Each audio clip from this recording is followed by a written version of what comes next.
Hello, আমি আজকে তোমাদের সাথে শেয়ার করবো পৃথিবীর সবথেকে ছোট অ্যাকোরিয়াম বানানোর প্রসেস।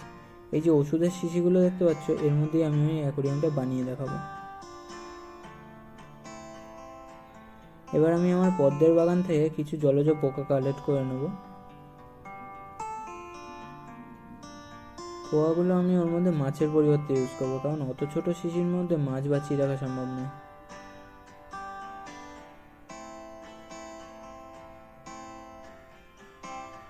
দেখতেই পাচ্ছ এগুলো কত ছোট। এবার এখান থেকে কিছু শ্যাওলা কালেক্ট করে নেব।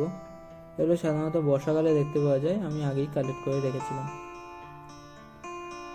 একটা চিমটার মাধ্যমে খুবই সাবধানে এগুলো ধরতে হবে, যাতে এগুলো একটুও চোট না পায়।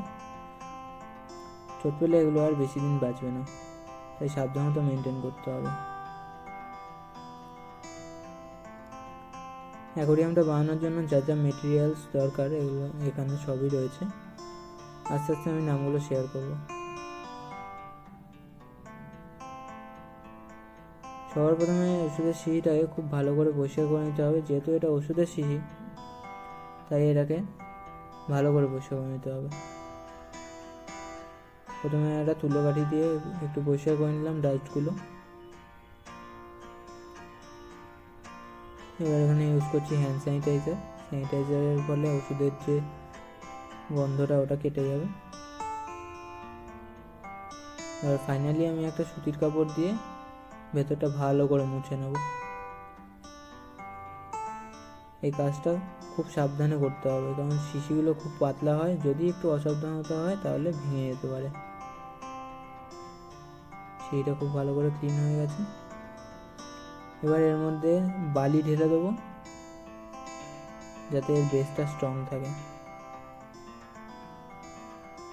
বালি দেওয়ার পর এর মধ্যে মাটি দেবো, আর মাটিটাকে খুব ভালো করে পরিষ্কার করে চেলে নিতে হবে। আমি একটা সুতির কাপড় দিয়ে চেলে নিয়েছিলাম, যাতে এর মধ্যে কোনো কাকড় বা দানা না থাকে, কারণ ছোট জায়গার মধ্যে ওইটুকু মাটি ফ্রেশ দেওয়াই প্রয়োজন।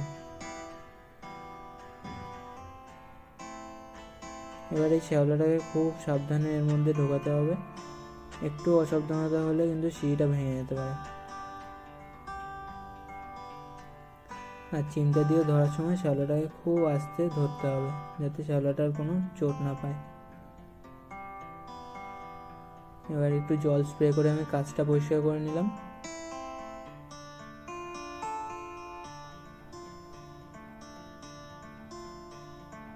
দেখতে বেশ ভালোই লাগছে এখনো পর্যন্ত। এবার কাঠি দিয়ে একটু অ্যাডজাস্ট করে নিতে হবে শ্যাওলাগুলো।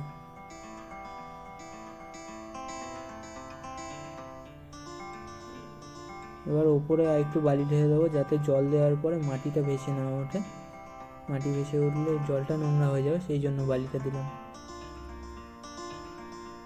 সব কিছু হয়ে যাওয়ার পর জল দেওয়ার হলে প্রথমবারের জলটা একটু ঘোলা থাকে, তো আমি আবার একটু কাঠি দিয়ে অ্যাডজাস্ট করে নিয়ে জলটাকে আবার ক্লিন করে নিতে হবে। এইভাবেই 2 থেকে 3 বার জলটা ক্লিন করতে হবে, যতক্ষণ না জলের ঘোলাটে ভাবটা কেটে যায়। জলটাকে পরিষ্কার করার জন্য আমি একটা সিরিঞ্জ ইউজ করেছি, তোমরা চাইলে এখানে ড্রপারও ইউজ করতে পারো। সিরিঞ্জ দিয়ে বারবার জলটাকে টেনে নিয়ে আবার নতুন জল দিচ্ছি। বেশ কয়েকবার করার পর জলটা ক্লিন হয়ে যাবে। জলটা পরিষ্কার হয়ে গেলে ফাইনালি এই পোকাগুলো ওর মধ্যে দিয়ে দিতে হবে। পোকাগুলো ঢালার সময় খুব সাবধানে এগুলো ঢালতে হবে, বাইরে পড়ে গেলে কিন্তু পোকাগুলো সঙ্গে সঙ্গে মরে যাবে, কারণ এগুলো জল ছাড়া একটুও বেঁচে থাকে না।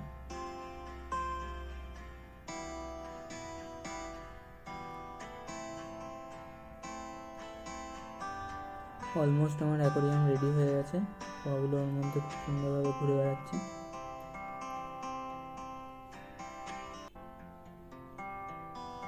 এবার একটু পরিষ্কার জল নিয়ে ওর মধ্যে ফিল আপ করে দেবো।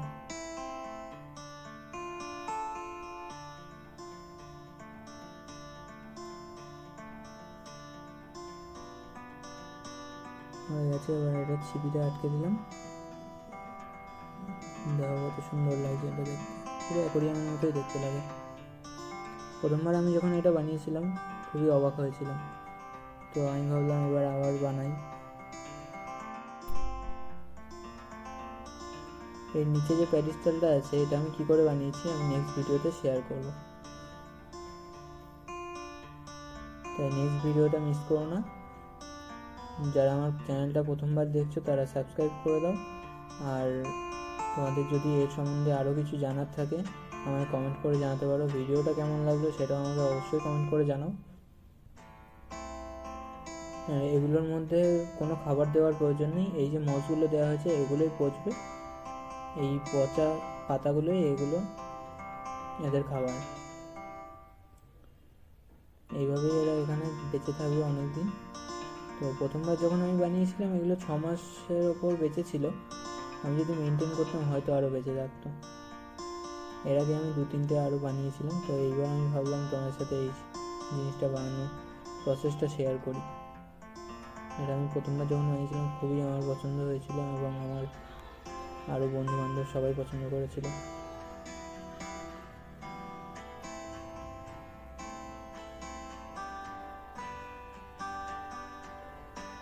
ঠিক আছে, চলো আজকে এই পর্যন্তই, দেখা হচ্ছে নেক্সট ভিডিওতে, ভালো থেকো।